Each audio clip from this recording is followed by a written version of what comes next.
Assalamualaikum warahmatullahi wabarakatuh. Jumpa lagi dengan saya Muhammad Aminuddin dalam pembahasan IPA kelas 9. Nah, pada pembahasan kali ini kita akan membahas tentang pewarisan sifat pada makhluk hidup. Khususnya di sini kita bahas tentang persilangan satu sifat beda atau monohibrid. Untuk kompetensi dasar materi ini yaitu menerapkan konsep pewarisan sifat dalam pemuliaan dan kelangsungan makhluk hidup, serta menyajikan hasil penelusuran informasi dari berbagai sumber terkait tentang tanaman dan hewan hasil pemuliaan. Nah, pernah gak sih kamu mendengarkan komentar teman atau kerabat dekatmu mengenai kemiripan fisik atau perbedaan sifat dari anggota keluargamu yang lain? Atau di sini kita ambil yang paling dekat, contohnya ayah atau ibu. Nah, biasanya teman-teman atau keluarga kalian itu mengatakan, "Wah, sifat kamu itu mirip sekali dengan ayahmu." Atau bisa saja dia katakan, matanya coklat, berwarna coklat persis seperti ibunya, atau rambutmu keriting tidak sama dengan kakakmu yang berambut lurus. Nah, persamaan dan perbedaan sifat maupun fisik dari orang tua atau induk ke anak atau keturunan dapat terjadi karena faktor genetika. Nah, apa itu genetika? Genetika itu adalah ilmu yang mempelajari tentang pewarisan sifat. Nah, untuk pembahasan materi ini kita akan membahas tentang hukum pewarisan sifat atau biasa disebut dengan hukum Mendel. Nah, jadi sebelumnya manusia itu tidak begitu kenal dengan pasti dan benar tentang konsep pewarisan sifat. Nah, sampai akhirnya muncul seorang ilmuwan bernama Gregor Johann Mendel. Nah, Mendel ini itu yang membawa pencerahan tentang hereditas atau pewarisan sifat melalui pembuktian prinsip dasar genetika. Jadi Mendel ini melakukan sebuah percobaan. Nah, dari hasil percobaan itu dia rumuskan menjadi hukum pewarisan sifat yang dikenal sampai saat ini dengan hukum Mendel. Nah, apa sih percobaan yang dilakukan oleh Mendel? Jadi gini, sekitar abad ke-19 Mendel melakukan percobaannya dengan melakukan hibridisasi atau persilangan menggunakan kacang polong atau ercis.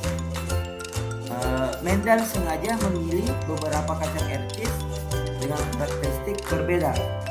Ia juga melakukan percobaannya bertahun-tahun untuk memperoleh hasil yang akurat. Nah, tapi kira-kira kenapa ya Mendel memilih kacang ercis sebagai objek percobaannya? Di balik semua itu ada alasan yang utama kenapa kacang ercis yang dipakai Mendel untuk percobaannya. Nah, jadi alasannya yaitu kacang ercis ini itu memiliki siklus hidup yang cepat, kemudian memiliki ciri-ciri yang mudah dibedakan atau sifatnya kontras, dan selanjutnya mudah dilakukan penyerbukan silang, kemudian dapat melakukan penyerbukan sendiri dan menghasilkan keturunan yang banyak. Nah, inilah pada akhirnya sekitar tahun 1866 itu Mendel melaporkan hasil percobaannya. Jadi ternyata kunci dalam percobaan yang terkenal itu sampai sekarang ini adalah melakukan dua jenis persilangan untuk bisa menentukan hukum pewarisan sifat, yaitu persilangan monohibrid dan persilangan dihibrid. Khusus pada pertemuan kali ini kita akan membahas tentang persilangan monohibrid. Tapi sebelum kita masuk lebih lanjut, kita perlu mengetahui istilah-istilah yang ada pada pewarisan sifat itu. Nah, di sini ada hibridisasi yang artinya persilangan. Kemudian ada parental yang artinya induk atau orang tua. Kemudian ada filial, itu keturunan atau anak. Lanjut ada alel, yaitu variasi dari gen yang ada di kromosom homolog. Kemudian ada genotip yang artinya sifat yang tidak tampak. Kemudian fenotip, sifat yang dapat diamati. Oke. Selanjutnya karena yang akan kita bahas adalah tentang persilangan monohibrid. Nah, ini berkaitan erat dengan hukum 1 Mendel atau segregasi bebas. Nah, di sini hukum 1 Mendel ini bisa dibuktikan lewat persilangan monohibrid itu. Nah, jadi monohibrid tadi itu adalah persilangan dua individu dengan satu sifat beda. Sifat yang dimaksud seperti warna bunga yang disilangkan, bentuk bijinya, tinggi tanaman, dan lain-lain. Misalnya gini, kalian ingin menyilangkan dua bunga mawar sejenis, cuma warnanya aja yang beda. Nah, itulah dikatakan bahwa karena dua mawar yang kamu silangkan itu cuma memiliki satu sifat beda, yaitu warnanya, maka itulah kenapa dikatakan sebagai persilangan monohibrid.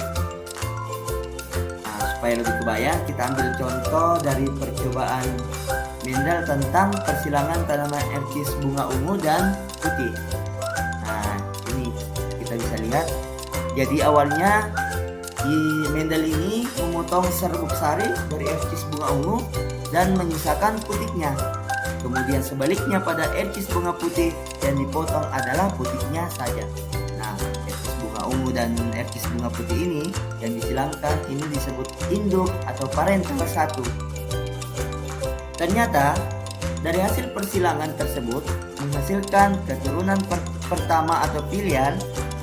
Filial satunya itu berwarna ungu semua. Kemudian Mendel membiarkan F1-nya atau filial satunya ini melakukan penyerbukan sendiri, sehingga F1 ini jadi parental 2 atau P2. Nah, seperti yang kita lihat. Nah, keturunan yang didapat ternyata berbeda, guys, karena yang ia peroleh itu erkis berbunga ungu dan ada juga erkis yang berbunga putih. Hasil keturunan tadi disebut sebagai filial 2 atau F2 karena erkis bunga ungu yang dihasilkan 3 kali lebih banyak dibanding erkis bunga putih, maka rasionya adalah 3:1, seperti yang bisa kalian lihat pada layar yang saya tampilkan. Nah, itulah sedikit pembahasan tentang persilangan monohibrid. Nah, terima kasih sudah memperhatikan pembahasan kali ini dan mengikuti pembahasan kali ini, dan kita akan lanjutkan pembahasan tentang hibrid, persilangan hibrid pada pertemuan selanjutnya. Terima kasih. Sekian. Assalamualaikum warahmatullahi wabarakatuh. Salam sains.